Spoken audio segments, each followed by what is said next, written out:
Bismillah. Masalah orang meninggal mendengar orang yang hidup ini hampir disepakati. Memang ada perbedaan. Sebagian mengatakan tidak mendengar. Tapi Nabi pernah menyeru waktu selesai perang Badar, dipanggil ya Abu Jahal, ya Abu Syaibah binti Utbah dan seterusnya. Orang-orang dipanggil Rasul. Sampai Sayyidina Umar, ya Rasulullah, mereka tidak mendengar. Mereka sudah mati, masa mendengar? Sampai Nabi menjawab, engkau tidak lebih mendengar dari mereka. Artinya mereka mendengar. Kemudian juga kita disunnahkan kalau ziarah kubur mengucapkan apa? Assalamualaikum. Nah, berarti ini mengisyaratkan bahwasanya mereka mendengar. Mereka mendengar salam kita. Assalamualaikum ahlad diyar minal mu'minin wal mu'minat wal muslimin wal muslimat wa inna insyaallah bikum lahiqun. Nas'alullaha wa lakumul afiyata. Nas'alullah lana wa lakumul afiyata. Hadis sahih. Baik, masalah mendengarnya orang meninggal dunia adalah sudah jelas. Tidak usah bertanya lagi, tidak usah ragu lagi. Orang meninggal dunia mendengar omongan. Bahkan dalam hadis juga waktu ada orang mengkubur, dia akan mendengar terompah kaki berjalannya. Di saat meninggalkannya, dia mendengar semuanya. Kemudian yang kedua, tempatnya alam barzah itu bukan di kubur itu. Kubur itu menyimpan jasadnya seorang manusia. Alam barzah ini sampai digambarkan dia sudah alam. Jadi alam itu ada alam rahim, ada alam dunia, ada alam barzah, ada alam akhirat nanti. Dan alam rahim dengan alam dunia itu beda. Gedean mana? Gede alam dunia. Jadi alam rahim dengan alam dunia, gede alam dunia. Apakah setelah itu ada orang pengen masuk lagi ke rahim? Enggak ada. Alam barzah itu dengan alam dunia sampai dikatakan seperti perbandingannya seperti alam rahim dengan alam dunia. Gede alam barzah datang. Seperti apa dan di mana tempatnya? Anda mati baru tahu nanti. Kemudian setelah itu ada alam akhirat, surga dan neraka. Wah, yang luasnya sudah. Jadi alam barzah itu beda dengan alam dunia. Undang-undangnya pun beda. Sampai Imam Malik mengatakan mereka itu punya roh mutlak, tidak terikat dengan materi. Artinya bisa melihat dengan cara undang-undang di alam barzah, bisa melihat Amerika, Jepang dan sebagainya dalam waktu saat. Cuman cara pandangnya bukan cara pandang syahwat. Sampai suatu kita ada yang bertanya, jadi kalau orang tua kita melihat kita, malu dong saya berhubungan suami istri. Sampai pertanyaan, masuk akal pertanyaannya. Sekarang dipikir dia melihat kita dengan undang-undang dunia. Undang-undangnya bukan ilmu dunia, undang-undangnya adalah undang-undang alam barzah. Yaitu apa?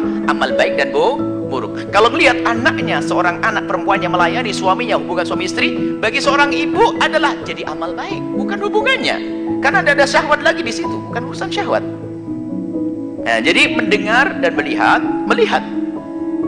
Baik, Anda tidak usah ke kubur pun doa sampai.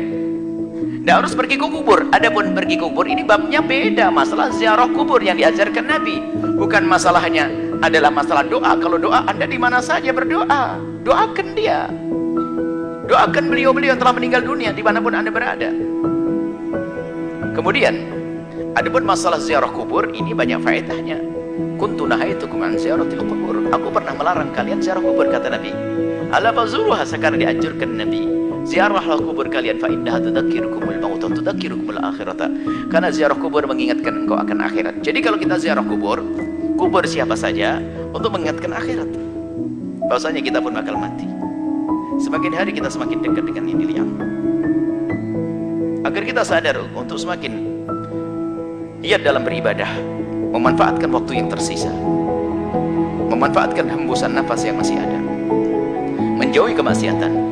Kemudian setelah itu apa? Mendoakan juga, mendoakan di tempat yang jauh nyampe, dekat juga nyampe. Jangan sampai ziarah kubur hanya ngeliat tidak berdoa. Keterlaluan bener Anda itu. Mendoa sekali, maka doa di atas kubur sah, membaca Al-Quran di atas kubur sah, bukan di atasnya, masih di kubur sah. Baca Quran di kamar sah, baca Quran di sawah sah, baca Quran di mana saja sah. Jangan sampai dirubah. Baca Al-Quran di kubur jadi haram, nggak ada aturan begitu. Saya ziarah kakek saya ingin membaca, saya ingin mengambil ibrah, bahwa saya juga bakal mati seperti kakek. Cukup sampai di situ saja. Kok pelit banget kamu? Nggak pernah doain? Ya doa dong. Allahumma warhamhu. Cukup dengan doa. Ada sebab-sebab dikabul doa. Apa itu? Dengan amal soleh, baca Quran, baca ini dan sebagainya, agar doa dikabul. Belum lagi masalah ihda'u thawab yang ulama kebanyakan mengatakan nyampe. Pahat baca amal baik sebaik-baik banyak-banyaknya Allah Anda hadiahkan. Bagi yang mengatakan tidak sampai, itu urusan Anda. Saya kirim kepada Anda, insya Allah, jangan khawatir. Yang nggak percaya tetap saya kirimin nanti. Jadi permasalahannya adalah ini beda masalah ziarah kubur. Jadi kalau Anda dalam mendoakan, biarpun Anda tidak bisa ziarah, jangan lupa doa. Ziarah Anda dengan batin Anda, ziarah kubur. Itu adalah memang sunnah. Nggak ada yang mengingkari masalah ziarah kubur ini. Ziarah kubur adalah sunnah.